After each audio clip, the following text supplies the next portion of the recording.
dominar. Va a ser un ejercicio de dominación más o menos acordado, más o menos simulado, etc. Pero si tú quieres realmente hacer un proceso de diálogo, hay que darse el tiempo y estar dispuesto a replantearte todo lo que tú puedas proponer. Y eso, insisto, no es tan fácil, porque generalmente las preguntas siempre son instrumentales. ¿Cómo lo hago? En el fondo tú quieres mantener el control. Y en ese sentido, el diálogo de pronto, todos tenemos la experiencia que en un diálogo generalmente tú te quedas sin control. El otro o la otra, generalmente, ¿no es cierto? Por lo menos en mi caso, la otra me desaloja del control. Yo he perdido. Entonces, en ese sentido, yo creo que lo que habría que hacer, o lo que yo trato de hacer, es insistir una vez más en ponernos en un punto de confianza para comenzar a caminar. Aunque eso no asegura. Y obviamente darte cuenta en un momento, si no funciona una vez, no funciona otra vez, que efectivamente tú ya no eres un interlocutor válido para el otro. Por algo no funciona. O sea, hay un momento en que y también es legítimo, no nos tenemos que caer todos bien. Entonces hay que buscar, hay que generar una configuración. Y esa configuración no se puede generar solo de tu lado, tú la puedes proponer. Pero si quieres dialogar, debes estar dispuesto a aceptar la respuesta radical del otro. Creo que. Sí, yo también en este sentido quiero decir que no es fácil porque tenemos un modelo muy marcado entre venas y entre el cuerpo y entre el músculo y entre todo, que hace que el profesorado siempre adopte un rol de autoridad y de control. Está tan instituido que romper eso, como antes había mencionado, cuesta. No le cuesta solo al profesor o a la profesora, cuesta también a los estudiantes y a las estudiantes. En ese sentido, cuando tú quieres democratizar, tienes que empezar, lo que tú tienes que buscar es la corresponsabilidad. ¿Cómo lo hago yo? Porque yo no tengo recetas para todo. Cada quien tiene que buscar su situación, como muy bien dice mi compañero Sergio. Pues, tú tienes que buscar la situación. Pero está claro que tú lo que propones es una corresponsabilidad y que tú aceptas la diversidad y tienes que mostrar que lo haces, porque no confían, las personas no confiamos en la otra, la primera, en nuestra vida cotidiana. Tú ves a una persona y no le das tu confianza enseguida. Tú tienes que hablar una relación con él. Pues eso, esa relación que establecemos con nuestro alumno y con nuestra alumna tiene que ser sincera y tiene que buscar la corresponsabilidad entre el profesorado y el alumnado. ¿Cuál es el problema? Que en una relación académica está la evaluación. Y entonces, claro, ahí está como el poder. Y muchas veces es cierto que ha habido experiencias en donde el profesorado ha dicho vamos a la corresponsabilidad, la igualdad de las diferencias, el respeto mutuo, el diálogo igualitario, pero luego ha llegado la hora de la nota y ha puesto. Pero si nosotros revertimos eso, y que no es fácil, no puedo deciros que eso sea fácil, pero si nosotros revertimos eso y hacemos coevaluación, una autoevaluación, hacemos que el alumnado se responsabilice de su propio proceso de aprendizaje, ponemos el énfasis no en el resultado de un examen, sino en un proceso que vamos construyendo desde el inicio y que queremos construirlo y ellos lo van viviendo con vivencia, que es de corresponsabilidad, donde las decisiones se van tomando en función de las necesidades que van surgiendo en ese proceso, y que cuando se acuerda hacer un trabajo que no es de hoy para mañana, sino de hoy para una planificación que el profesor tiene que hacer. Claro que hay que planificar, pero esa planificación es compartida porque se la ofrece a ellos y a ella y acuerda cuáles son los límites de esa planificación y hasta cuándo. Y después el alumno y la alumna se evalúa el trabajo que hace y el proceso que ha hecho. Y además de asamblea final de evaluación en donde cada uno va exponiendo cómo ha sido su proceso, o lo puede hacer por escrito, cómo ha sido su proceso, y todo eso forma parte de esa evaluación, de esa nota final, pues ahí tú vas buscando esa confianza que el alumnado no le da al profesor porque sabe que tiene la sartén por el mango, como diríamos en España. Es decir, que luego viene la calificación. Por eso os decía que es un proceso largo en el sentido de que se extiende en el tiempo y que no es de la noche a la mañana, de hoy día y al día siguiente ya lo tienes, pero es indudable que vas conquistando participación de algunos alumnos que se atreven más, que dicen voy a ver qué pasa, que de los otros alumnos que se van quedando y se van incorporando a lo largo del proceso. Yo tengo una experiencia de un grupo de alumnos que he tenido 2 cursos seguidos en una asignatura de semestre y una asignatura anual. Es más fácil ahí conseguir la confianza porque ellos han podido ver a lo largo del tiempo y sobre todo con la finalización de una asignatura, lo cual no quiere decir que aprueban todo, ellos también son más exigentes incluso que el profesorado cuando se autoevalúa. Esa es mi experiencia. Bueno, pues cuando han visto que eso es así, luego en la segunda oportunidad que tenemos, la confianza surge, allá hay un principio de confianza que se va afianzando y al final se establece esa relación bastante positiva y humana, en donde no es lo importante el contenido que desarrollamos, sino lo que aprendemos en torno al contenido, de relaciones, de solidaridad, como decía antes, de igualdad, de respeto a la diversidad. Ahí hay que mirar como la densidad de la convivencia. Creo que ahí está el tema de la autoridad. La experiencia que yo tengo es que yo tengo muy buenos amigos de estos estudiantes. O sea, de hecho, para mí es un dolor cuando termina el cuarto se van. Lo digo con mucha honestidad porque a mí me da tristeza que se vayan. Y es porque y creo que ninguno de ellos me falta el respeto. Creo que ninguno, puede que me pelen porque uno pela a los amigos para arriba y para abajo, ¿no? A los parientes también, hasta los padres, ¿no? Pelar es pelar. Sí, claro. Allí también, Allí también.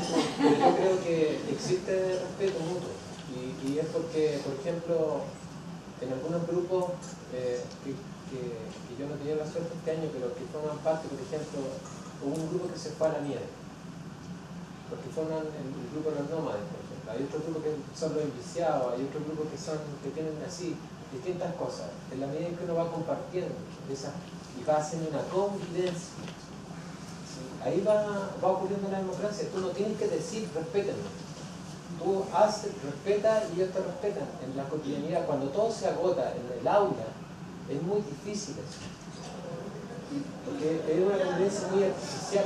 O cuando tú llegas a un lugar de trabajo, Maturana lo dice muy bien, las relaciones de trabajo no son relaciones humanas. Y uno dice, ¿cómo van a ser? ¿Son humanos los que están ahí? Sí, pero son en función del trabajo. Por tanto, hay otro principio, como diría Farmas, es una comunicación, no recuerdo bien el nombre, es una... ¿Perdón? No, pero tiene otro nombre. Teleológica. ¿Sí? Está intencionada, tiene un objetivo. En cambio, la comunicación, la acción comunicativa supone que simplemente no estamos conversando, simplemente estamos dialogando y no hay ninguno quiere tener un poder o una intención sobre el otro. Eso ocurre, si ocurre de repente. Y afuera ocurre mal. Lo que pasa es que en esta sociedad parece ser que todo es malo, digamos. Todo lo del ser humano es malo, porque vivimos atomizado, individualizado, cada uno se salva solo. Y claro, no es que yo creo que los seres humanos nacen confiando, pero en la escuela les enseñan muy bien a desconfiar. Bueno, hay razones.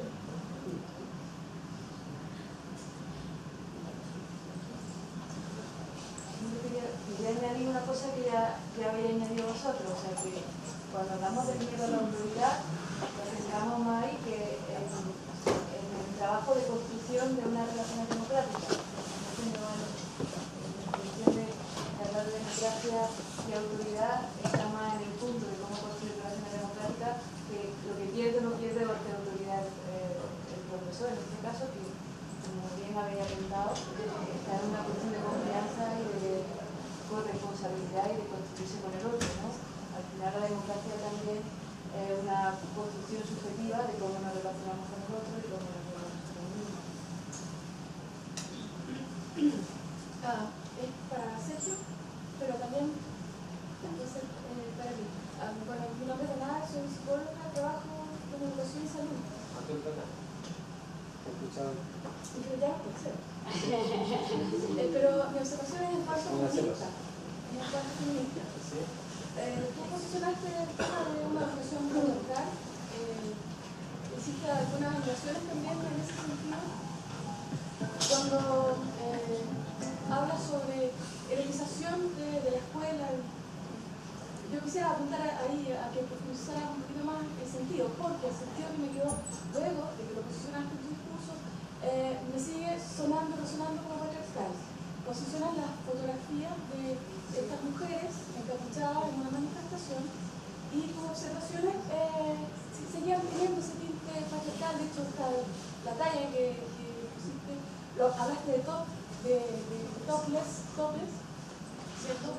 También hablaste de qué pasaría cuando si un hombre estaría en esa misma posición, entonces tal vez ahí habría una decepción, por lo tanto sería un discurso marcado en sentido patriarcal, no deconstruido, ¿sí? Porque tú lo posicionas ahí también, me parece que ahí faltó como una profundización.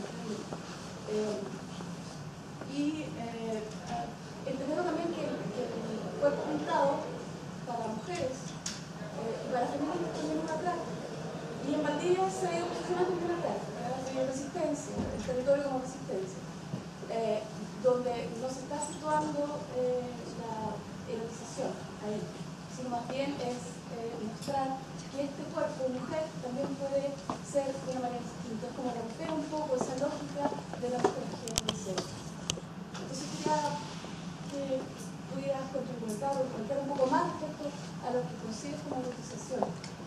Sí, yo no pretendía ser un juicio patriarcal, sino así, bueno, yo nací en una sociedad patriarcal, así que asumo mi educación. Pero en función de esa deconstrucción o de ese nuevo aprendizaje, yo siempre me he preguntado por qué los niños, o yo cuando era niño no podía plantear en el aula mis propios problemas como niño, y como niño sensuado, como niño de pronto erotizado. ¿Sí? Por el tema, por ejemplo, temas como la pedofilia, como cosas que entre niños ocurren, digamos. Y porque la escuela como que renuncia a todo lo sensual, en el sentido más amplio de la palabra. Que por ejemplo los niños y la niña, ¿no? Los niños aquí, los niños allá. Y yo además, yo formé parte, o me eduqué primero en un colegio que era mixto, donde ese tema era una experiencia absolutamente subversa, digamos. O sea, nosotros aprendíamos todo entre nosotros, todo. O sea, yo tuve compañeros que se embarazaron, cuando digo compañeros me refiero a ambos, a los dos, se embarazaron, ¿no es cierto?, a los 13 años y tuvieron que dejar el colegio, él se puso a trabajar y supuestamente ella no tenía que trabajar y cosas como esas. Entonces, y no estoy hablando de educación sexual, estoy hablando de elementos que de pronto ocurrían en la escuela, por ejemplo, el uniformar, el vestir los cuerpos, por ejemplo, vestir a todo uniformado, es decir, no jugar con aspectos que tienen que ver con lo sensual más que con lo erótico, quizás, y no puede haber equivocado, ¿no? Con esto de mostrar que tú eres un ser sensitivo, que puedes sentir mucho placer por elementos que tienen relación directa con el otro, con tocar al otro, ¿no es cierto?, con sentir al otro y sentirte a ti a través de él, y viceversa, hasta elementos de duda, de cuestionamiento. En ese sentido, por ejemplo, yo creo que lo que hemos ido ganando como sociedad a partir de la emergencia de la resistencia femenina, por ejemplo, de las discusiones de género, es enorme, es gigantesco. Nosotros incluso para los hombres, ¿sí? Aunque hubo un momento que era bien complicado, porque yo no sé cómo lo verán ustedes, pero nosotros a veces conversábamos con hombres, entre hombres, obviamente, y decíamos que era como complicado ser hombre en una discusión con mujeres feministas, porque uno tenía que sentirse culpable por tener pene. Y Y no era la idea. Para mí no era la idea. Porque yo no tengo la culpa. ¿Y por qué tendría que sentirme culpable por eso? Entonces, en esa relación de discusión abierta, creo que es muy legítimo que en la escuela se den estas conversaciones. Pero obviamente, una escuela de ese tipo debería tener otro tipo de cuerpo docente, otra forma de entender. Y creo que lo que está ocurriendo, como los cuerpos pintados, como, no sé, como el Día de la Diversidad, que todo ese tipo, nos están abriendo formas de entender que somos efectivamente diversos y en buena hora, ¿no es cierto? Y que eso también incluye no solamente un momento del día o un momento del año, sino una cotidianidad, una forma que debe instalarse también en la escuela. ¿Sí? Y eso pasa por asumir de pronto que, no sé, porque los uniformes, por ejemplo, las formas de sentarse, las formas de relacionarse van mucho más allá de un aspecto esencialmente informal. En ese sentido lo estaba planteando. Pero eso, insisto, es otra cosa, digamos, porque también es que, a ver, mira, una vez mi hija me lo va a contar, mi hija llegó aquí, la penúltima. Me dijo, papá, me dijo, te tengo que contar algo. Ya le dije. Y él se bajó los pantalones, me mostró su vagina y me dijo, mira, tengo un pelito. Y es grande. Y sabes que para mí fue entre difícil y chistoso. Porque yo pensaba en mi padre en ese momento. Mi padre se había escandalizado. Y yo trataba de actuar en esa situación. Porque yo no fui educado para eso. Al contrario, no era tema hablar de cualquier cosa del ombligo para abajo. Entonces yo creo que de alguna manera hemos ido aprendiendo a relacionarnos de otra forma. Yo nunca leí un libro sobre el feminismo, nunca leí un libro sobre mujeres, pero cuando es mi hija, con quien tengo un vínculo amoroso sustantivo, radical, puedo hasta desprenderme de los sentidos permanentes que orientaron mi vida, mis valores. O sea, el vínculo aquí es radical. Es más radical que cualquier otra cosa. La confianza. Y si mi hija se desalojó en mí, me entregó su confianza, mi papá a mí yo le hubiera mostrado mi pena a mi papá, se hubiera reído, no sé, o algo así, o cualquier cosa. Si mi hermana le hubiera mostrado su vagina, mi papá la castiga, la manda un mes, no sé, a un hogar de monjas, por ejemplo.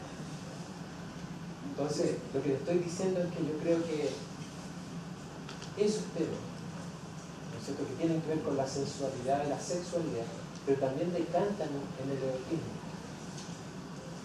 también decantan en el amor, también deberían estar ahí.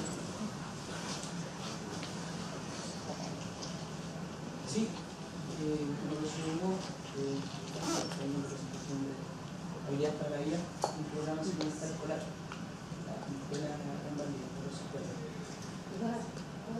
sí, ok. Y bueno, quiero hacer una reflexión con respecto al concepto de diálogo. Creo que siento que se está viendo desde un solo lado, desde el lado positivo del diálogo, desde el lado que tiene puede implicar o puede tener la consecuencia de caer en el lado purista o el lado ingenuo. Yo creo que parto de que la escuela es política, y por ser política es tensionante, es antagonista. O sea, hay lucha, hay conflicto en todo momento hay conflicto. Ahora hay momentos de menor o mayor tensión, pero en todo momento hay un otro con el cual uno intenta empatizar, pero siempre está la heterodoxia, la posibilidad de que el otro tampoco va a estar contigo empatizando. Por ende, esa posibilidad del conflicto constante evita que pensemos el diálogo como generar consensos reificantes, que ya este es un consenso ya casi que De hecho, sabemos que el consenso se ocupa para la hegemonía, o sea, para mantener una hegemonía, que hoy en día es una realidad. Bueno, creo eso. Creo que el diálogo también puede ser represivo. O sea, el diálogo excluye estructuralmente posiciones de sujeto autoritario que intentan monologar. Y eso lo plantea también Pablo Freire, que tiene Gramsci que plantea que dialogar con el pueblo es dialéctica con el opresor. Eso quiero abrir un poco para que se abra esta posibilidad de ver el diálogo desde una visión más dialéctica y no tan unidimensional. Sí, Freire dice que en la mente del oprimido está la mente del opresor. Efectivamente, contando con eso es por lo que hablamos de que se tiene que ir construyendo y que no es fácil. Es muy difícil y a veces hay grandes retrocesos, no todos son avances. Claro que hay retrocesos, pero en la medida que yo en mis relaciones con los estudiantes y los estudiantes que me he relacionado, en la medida que ellos van tomando conciencia, se van concienciando de que a su vez pueden ser oprimidos. Mira, en mi clase, nosotras, luego María José va a hablar de ello, pues hay alumnos que van a la escuela, a hacer eso que hemos dicho de implementar, de poner más recursos humanos. Pero cuando vuelven, a veces me dicen, es que he tenido que evitar, ¿no? Y entonces ahí viene la reflexión. Y cuando uno va reflexionando, va tomando conciencia de que lo que nosotros estamos diciendo del diálogo no es un diálogo político donde el consenso es previo, porque cuando dicen los políticos que van a consensuar, ya llevan sus propuestas y no se mueven un átomo de ella o muy poquito, ya saben el margen de maniobra. Mientras que cuando nosotros hablamos de llegar a acuerdos, no es para votar o no es para ver cómo, sino a ver cómo buscamos metas comunes, intereses que nos unan y no nos desunan, pero sabiendo que efectivamente hay muchas personas que en esa asamblea toman el rol de la aceptación, sin ninguna, ¿sabes? Sin plantearse, que al aceptar, sin cuestionar, sin revisar y sin ninguna posición crítica, está reproduciendo la mente del opresor. Yo quiero aportar una cuestión, porque ahí, claro, ahí como que se mezclan dos cosas. Por una parte, la creencia en la transformación a través del diálogo de Habermas y del consenso, y por otra, la concienciación y todo lo que significa el diálogo para Freire. En este caso, desde mi punto de vista, como tal y como lo estás planteando desde el punto de vista de Freire, no hay diálogo, porque mientras que siga como lo plantea, si no hay propósito de escuchar al otro y de entrar en ese diálogo, lo que hay es una forma de imposición. Pero pensando también en todo su aspecto concientizador y liberador, tal cual cuando más se sigue haciendo concienciación en ese aspecto, y más gente que se va sumando y va cuestionándose aquello que lo oprime, y también es una forma liberadora de ir conquistando con argumentos. Es difícil, pero claro, yo no lo entiendo como un diálogo, no lo puedo entender como un diálogo, sobre todo en el contexto en el que quizás lo estáis planteando con la institución educativa como poseedora de la verdad o del interés, y otros argumentos que intentan defender derechos.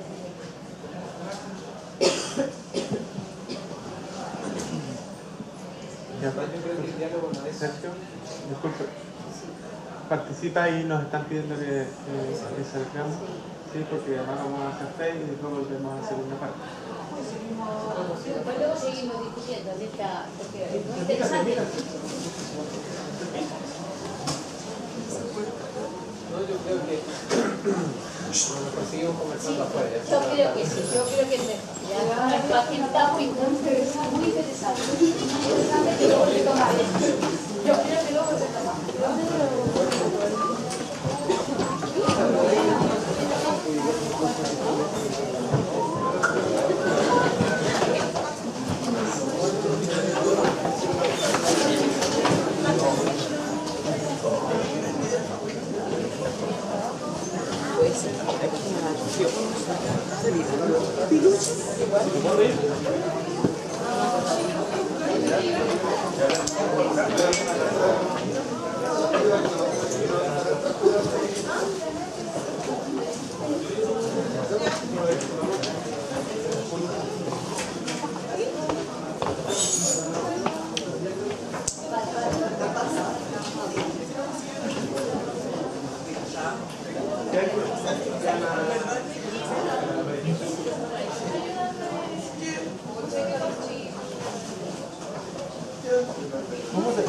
se cerró? Que yo salí, no sé.